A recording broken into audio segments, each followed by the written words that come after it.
Welcome to the ToolHound Learning Center. Let's look at reassigning tools in the field using the ToolHound Mobile app. After logging in, tap Reassign Assets under Transactions.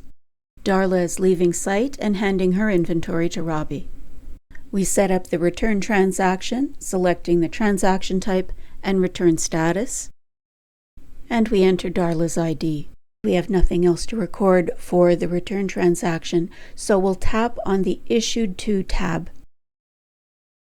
Here we select the transaction type for the issue, and then we'll enter Robbie's ID. We'll enter a reference for the issue transaction before selecting the inventory to reassign.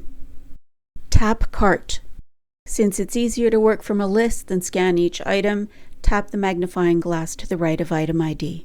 To select all items, tap in the top row. You can also select or deselect each item individually. We'll select both items in the cart and tap Save. We'll tap OK on the Service Due warning for the crusher. Tap Save to process the two transactions. Finally, tap OK on the confirmation message with the two transaction numbers. Thanks for watching this video from the ToolHound Learning Center. For any questions, contact our support team.